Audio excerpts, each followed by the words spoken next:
after the Comics Code Authority more or less obliterated the horror genre from comics, especially with things like EC Comics, there was a good decade period in the comics medium where there weren't any good horror comics. But that changed in the late 60s, early 70s with this resurgence of this black and white magazine that gave the opportunity for these publishers to circumvent the comics code. And the most popular ones that we are aware of or remember are Creepy and Eerie Magazine. These were incredible black and white magazines with just a litany of great artists putting together some of the best horror comics that were reminiscent of the EC Comics days. But there was a bunch of imitators and other companies trying to put these magazines together. A lot of them were just repackaging old horror comics from the pre-code days and putting them into a magazine and pumping them out. But there was one magazine that had a run of just 3 short issues that had a great bullpen of artists, some Hall of Famers. That's going to be the subject of today's video. The complete web of horror in this beautiful hardcover book put out by Fantagraphics. I'm going to put this under the microscope. These are some of the most fun and best horror comics you'll ever read. If you haven't picked this up already, you're going to want to take a look at this. So stay tuned and watch this video until the end.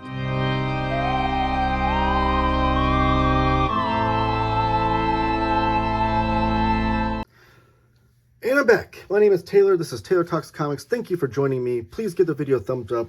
Comment down below with your favorite horror magazines or your favorite memories of reading these magazines, whether it be in real time when they were coming out or modern day.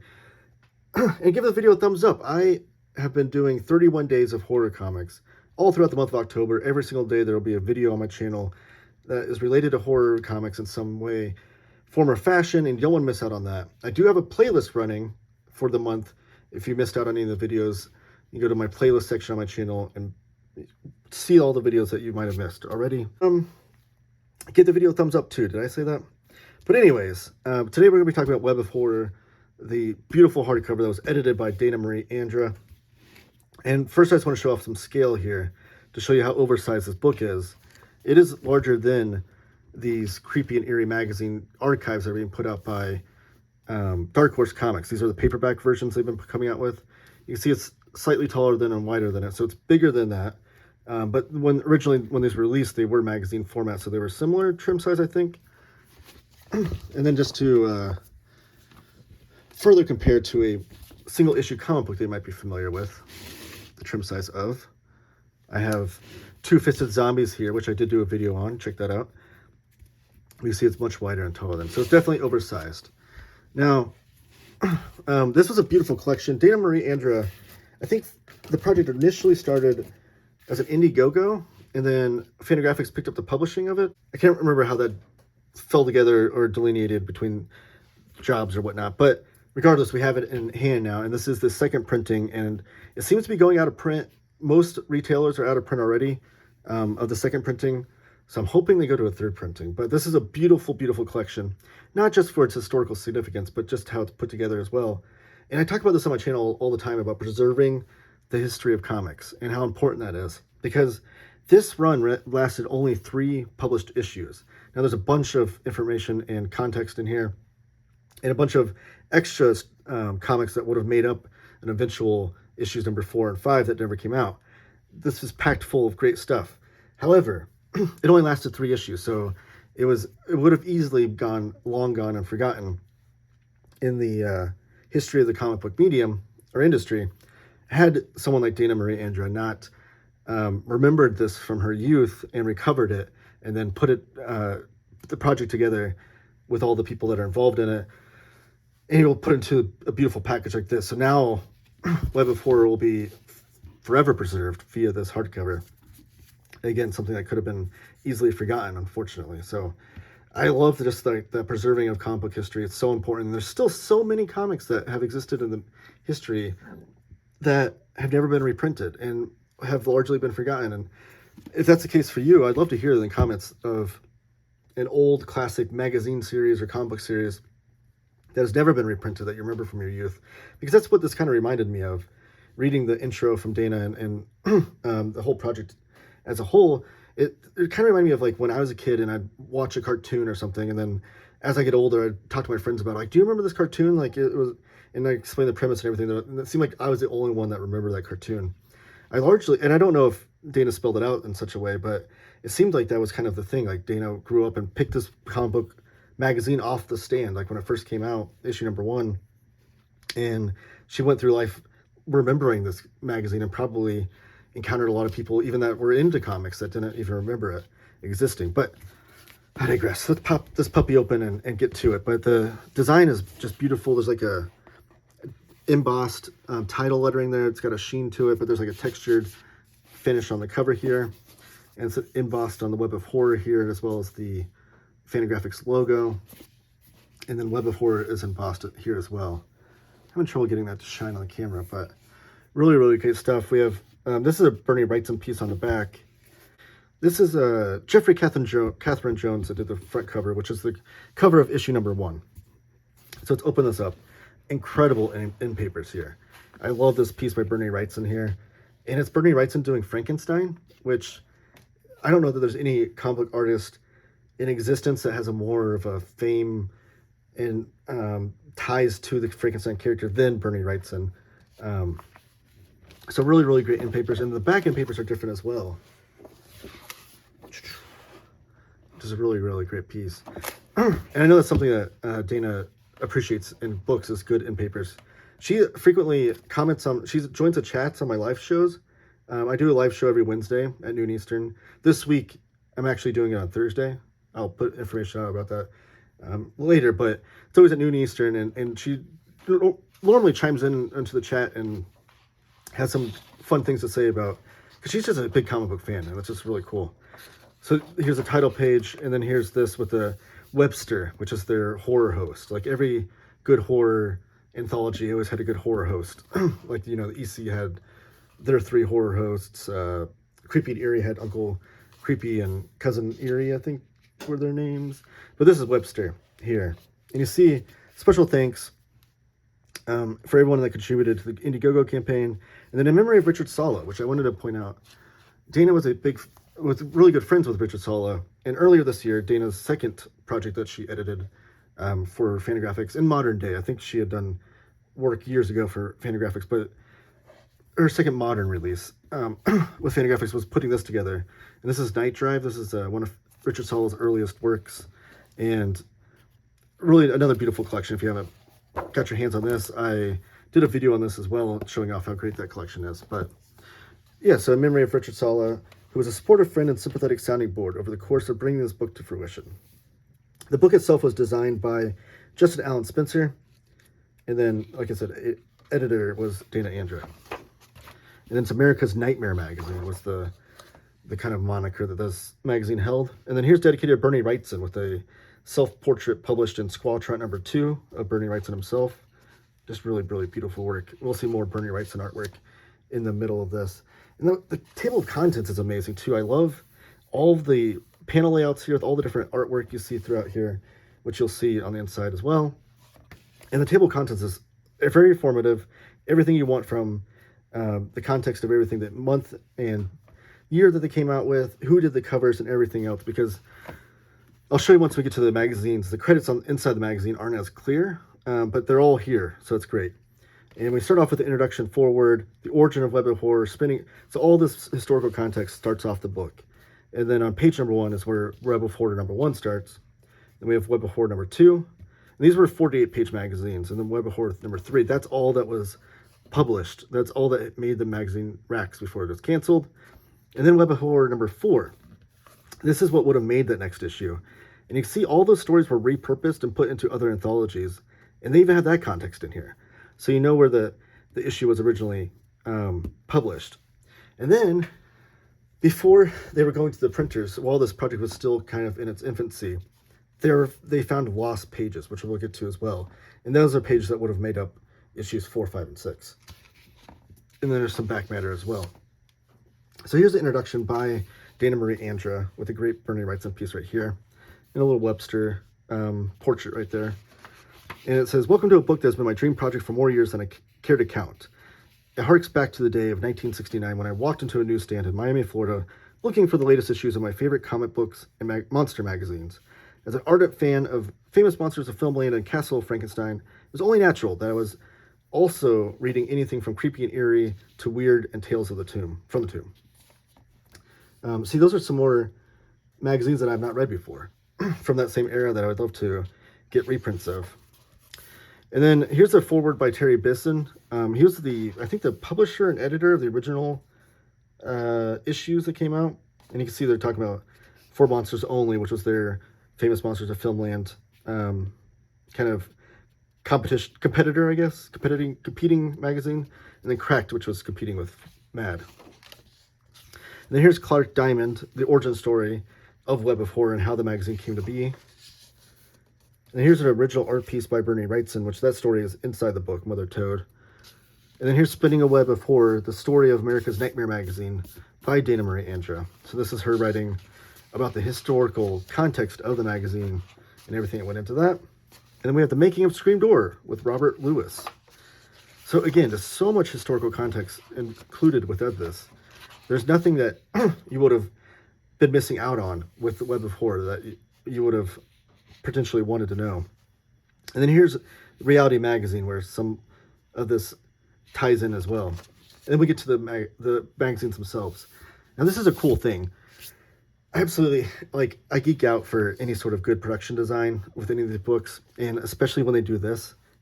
Fantagraphics has a history of doing this, and it's that they, let me get to the end of the issue. They put, so it's actually as if they took the original magazine and bound it into this book, because the cover is a high gloss cover with matte interiors and then high gloss back. So it's as if they put the magazine and bound it into the book, all 3 issues. And it's such a great way to experience this as if you were getting off the rack yourself. Now, they also had this cool gimmick that they did with Web of Horror, that the back cover was the same image but without the trade dress on it. And it says it's frameable. A double cover bonus, reproduce on back for suitable for framing, just where you can experience the artwork without all the title lettering. Now, I love the title lettering, and I kind of prefer that because it's kind of steeped in nostalgia. The title lettering on this, though, is amazing. This looks to be a photograph of a clay Web of Horror. The web, it looks to be made out of clay, which I love claymation and things, so I kind of geeked out over that. That looks to be what that is the case there. Now, the title lettering would change as the issues would go on.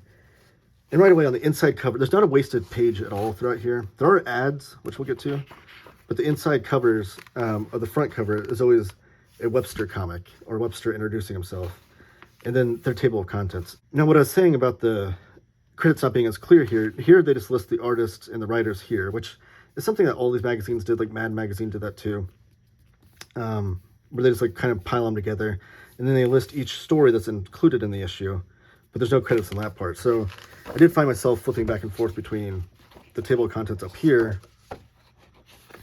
and the issues whenever I got to an issue, because I wanted to know who was working on which issue, because there's a lot of artists in here I wasn't familiar with that I have now become fans of. Obviously I know Bernie Wrightson and Ralph Reese, Sid Shores, Frank Bruner is in issues number 2 and 3, I believe, and I'm a big fan of him. So, but some of these other ones I wasn't aware of too much before. And the initial Webster strip there is done by Bernie Wrightson, and then the growth is done by Nicola Cuddy and Wayne Howard.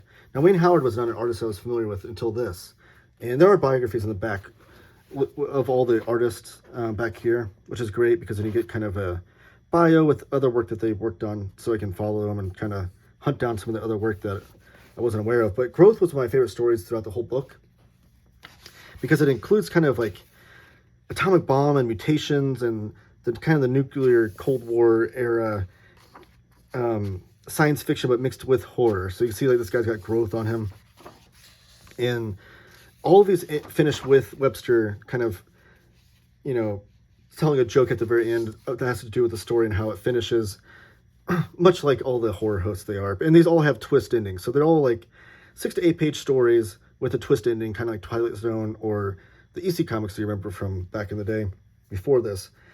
Now, this was done by Bernie Wrightson when he's in the earlier parts of his career, and all these other artists that were kind of coming from the fanzine era or just starting off the careers.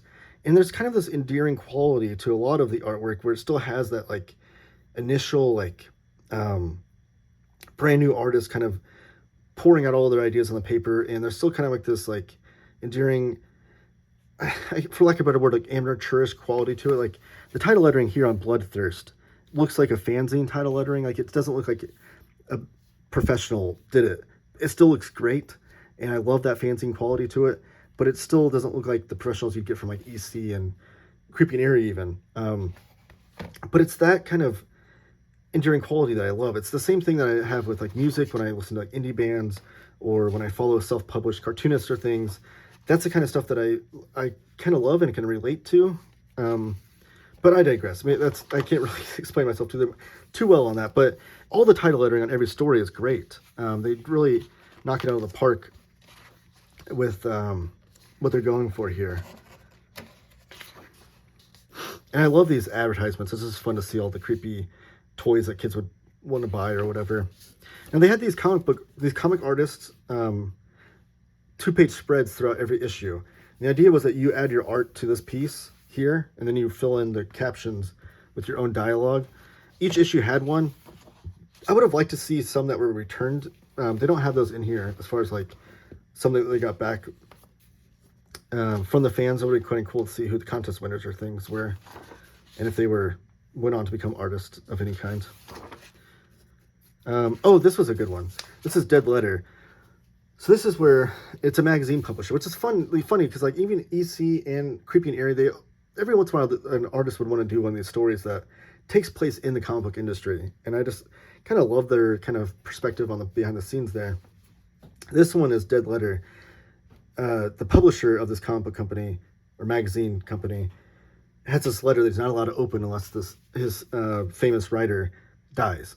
So he's holding on to this letter. And he's never met this writer. He only just gets a script sent in to him. And he's the most popular writer in their bullpen. So he's constantly having to just live with the fact that he's never met the guy.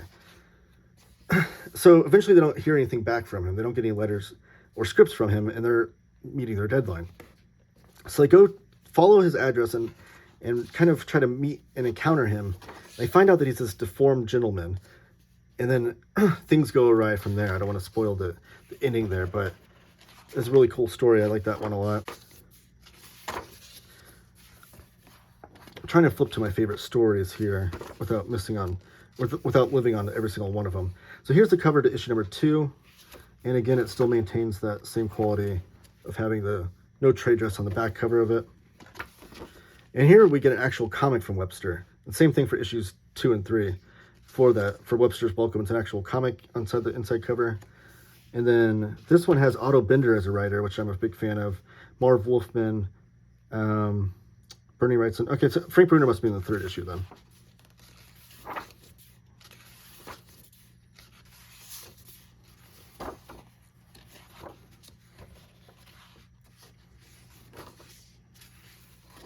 Oh, this one is real haunting for me.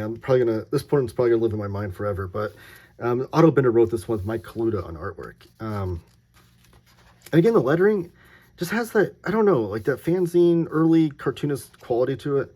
And it's great lettering. It just, I don't know if it's like the publishing or the printing or the tools they've used or whatever, but I still love it. I don't know how to describe that. I feel like I'm insulting it, but it's an endearing quality I love. But regardless, these two guys found this underwater treasure, basically. And this guy decides to kill off his partner so that he can hoard all the treasure for himself. And his partner is just floating down underneath this water. So every time he goes down to retrieve the treasure, he sees his partner just decaying, his corpse underwater. And his partner is telling him about some Mayan potions or something that he could take. And he finds one and then decides to drink it, and it allows him to breathe underwater. So that's what he's talking about here. He's breathing underwater, so now he's able to get the treasure easier. He doesn't have to worry about oxygen tanks or anything like that. But then it has this twist ending that is haunting. I don't know. And then here's the next Web of Horror contest here, where you just add in your piece and fill in the captions there. Oh, Unmasking was great. And then, again, the title lettering on this one is awesome. But this one was just a great kind of twisting story where these guys are going to a costume party and they're dressed up as Frankenstein and wolf, the werewolf and mummy and things. They go to this costume party for Halloween, and then no one else is wearing costumes. So they feel like out of place. And then they figure out why no one's wearing costumes. Again, I'm trying not to spoil that as well. Again, the title lettering, always different and always looks great.